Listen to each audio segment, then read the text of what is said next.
So today I want to share 2 simple teaching methods I've used to make teaching a whole lot more fun and a whole lot easier. But more importantly, these methods have drastically increased student learning and student participation. Hi. If you're new here, my name is Emmy, and I've been teaching for over a decade. I'm also the founder of Loretto Learning, where we provide project and discussion-based classes that focus on building critical thinking and interpersonal skills to middle and high school students who are homeschooling. So before I dive into these 2 methods of teaching, I want to get into what they aren't and why those other methods suck. Or how they kill learning and how they kill the love of learning for at least half of your students. So in a content-heavy subject like social studies, the most common way we tend to get all that content into our kids is either by 1, getting them to read the textbook, or 2, lecturing to them, right? And maybe getting them to answer those questions or take notes where they're summarizing the main ideas and important details. So when we give lectures, that's what we're basically doing. We're regurgitating the main ideas and important details. And for someone like me, who's just not a very eloquent person, I get brain farts all the time, and I say like and like every other sentence. Lecturing is torture, right? Lecturing is torture. And then preparing lectures is not intellectually engaging at all, because you're just creating maybe slides or a script, an outline that regurgitates the information even more. And then you ask the kids to regurgitate the information so that by the end of it all, you just end up with a big, beautiful pile of puke. Right, of regurgitated information. Now, why doesn't this work? Well, look at your test scores, right? Like maybe great if you have a kid who has an affinity to reading and writing. That's just how they flow. That's wonderful, right? But at least half of the kids, half of the people in this planet don't operate like that. And if you look at your test scores, it's going to match, right? And they're not going to remember if all they're doing is receiving the information and then writing it down. And so there's that. You're just focusing heavily on memorization, and in addition, that focus is not even effective. And then 2, you're not really giving them opportunities to think. You're telling them what to think, right? But you're not giving them instruction on the process of thinking and then giving them applications and practice of that, right? And this is like the big trap in content-heavy subjects, because we focus so much on the content. Like we need to get them to learn this. And this is also why history is such a controversial topic. Everybody is concerned about what we're teaching them, what the information is that we're giving them, because we are just so focused on the content. And yes, like we do need to be focused on the content, but I think we should not sacrifice the more important thing, which is learning how to evaluate the content and looking at the content in a deep way and really trying to understand it, right? Like that's the reason why we need to know the content, so that we can understand it and analyze it. But then we get so focused on this first step of content that we forget the bigger picture. And so these 2 methods that I'm going to explain will create an environment that will help us get out of that, to get away from that. All right, if you're finding this information helpful so far, please go ahead and give it a like. It's going to help it get to other people who might also find it helpful. Okay, so let's dive into method 1, and it's simply starting and focusing on questions. Now, what I try to do with every lesson, and if not every lesson, at least every chapter or unit of study, is to start by asking questions. Instead of just giving information right away or front-loading anything like that, I just really try to get the kids to generate information on their own. And it doesn't have to be a question. It can be some compelling mystery or puzzle, anything that they just kind of have to wrestle with and figure out. If there's a way that I can just ask a question or present some compelling mystery or puzzle to get the students to generate information first, then I do that. And this is really important because this is a great and simple way to get students to just lead the way. Because once they start discussing that question or puzzle, you can use their answers to really figure out where to go from there,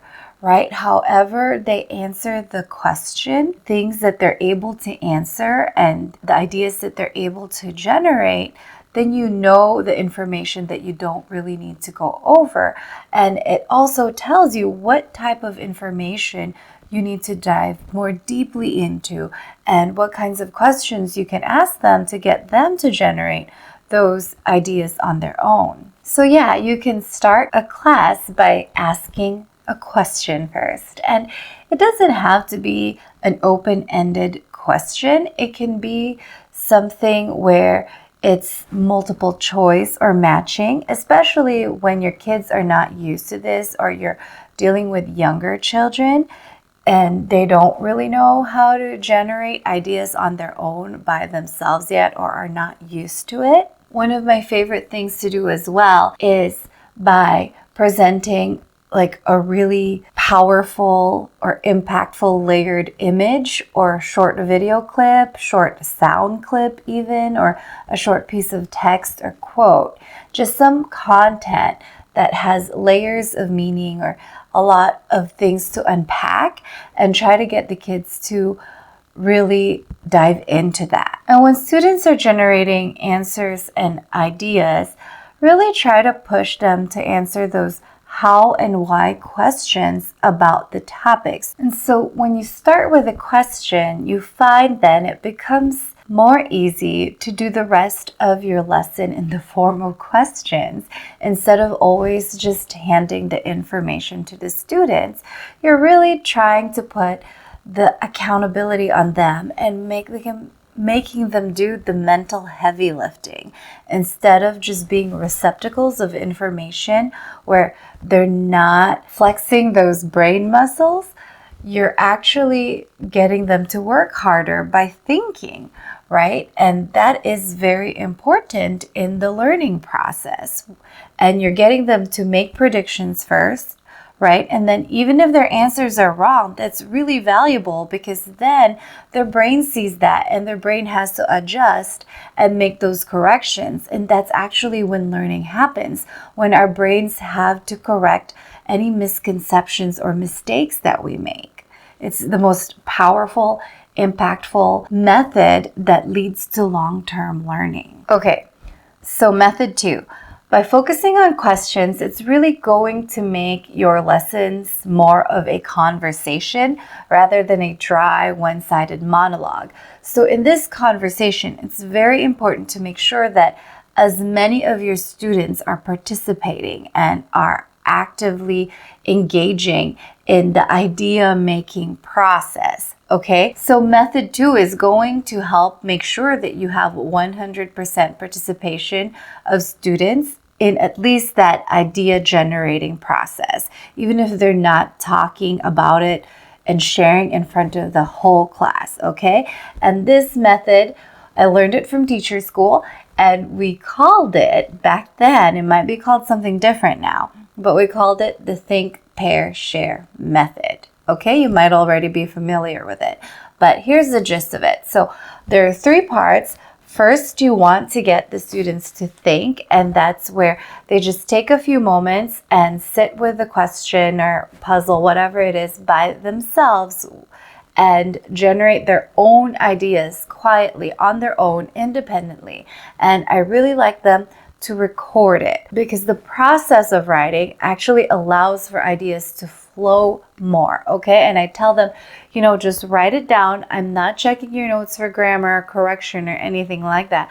I'm just checking to make sure that you're trying, you're giving this your best effort, and writing it down also allows for the free flow of ideas. It helps you organize your thoughts and just put those abstract ideas into something concrete, into words, okay? And I like to tell them that it's very important to give themselves a chance to do this before they talk to somebody else, so that, yeah, they get into this practice of creating ideas on their own.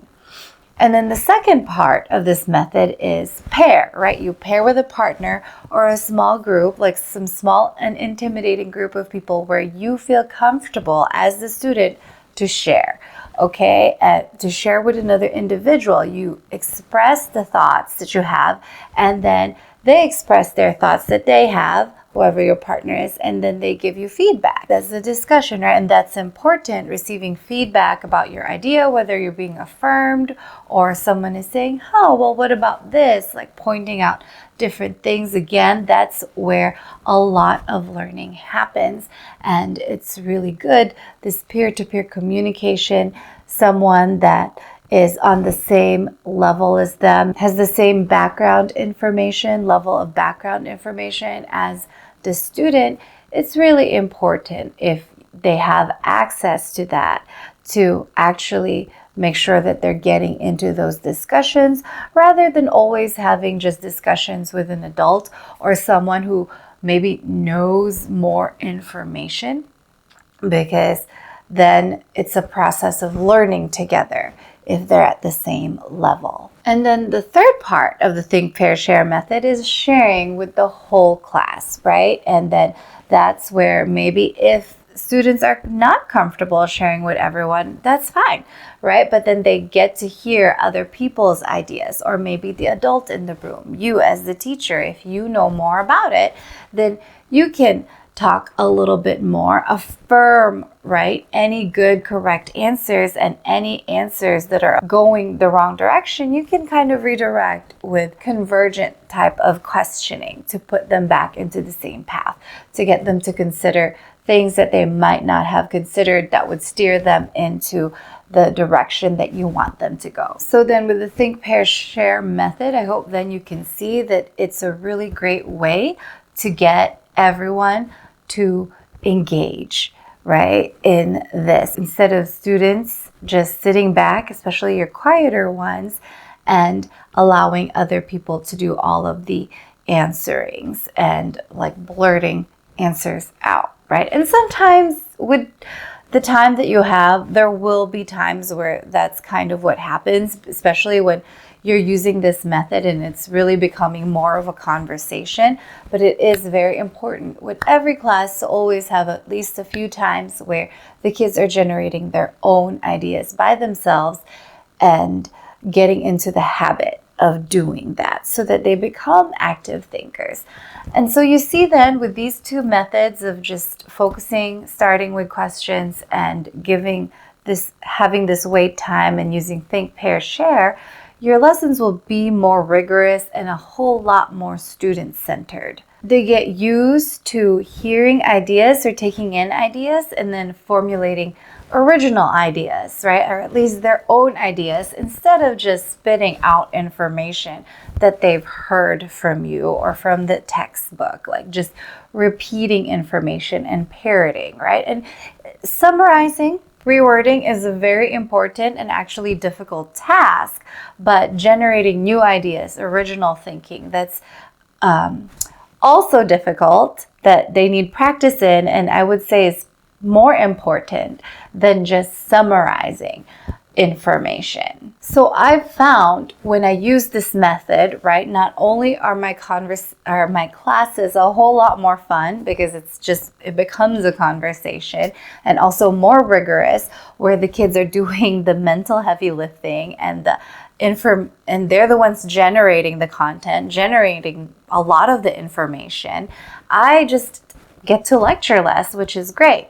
But also, more importantly, in the planning phase, I get to focus a lot less on content, which is very important still, right? Content. But then my main focus then becomes designing a learning experience. It's not just about delivering all the information and getting overwhelmed about all the information that they need to know. It's more about how can I get them to generate the information that they need to know? And if I can't get them to generate this information, what question or compelling mystery can I ask them so that they're excited to go out and look for the information on their own, whether it's reading through the textbook or doing extra research? And at first, right, it was hard because they were not used to being asked questions. They're just like, have their notebooks out and open and saying like, okay, what do you want me to write down? Just give me the information. Just don't make me think. And so it was hard because I'd ask a question and they just kind of sit there with like a deer in the headlights look, like, what's going on? You're asking me, like, what? So if they're not used to it, just expect that maybe the first few times you do it, it will be a little awkward with some awkward silence there.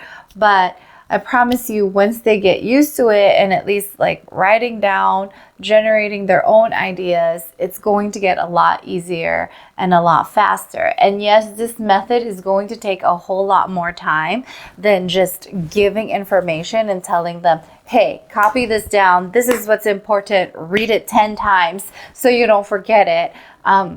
It's going to take longer than that method, but I think that's okay because it's way more effective than the method of just giving the information and expecting your kids to memorize it by reading it over and over again, right? It really involves them into deep learning and wrestling with the information and trying to take things apart layer by layer. So if you'd like to see an example lesson, I did create a play and pause video of what is history. This is the lesson I use with every new group of students that I get, just to get things started in the beginning of class. And you'll see in the video, I ask a lot of questions and present some images for them to wrestle with. So it's not perfect because you'll see me giving out a lot of information in the video as well. And again, that information, ideally students should have generated on their own. But at least that video will give you insight on what types of questions you can at least ask. All right, that's it for now. I hope this has been helpful to you. Don't forget to subscribe if you haven't yet, and I hope you have a wonderful week.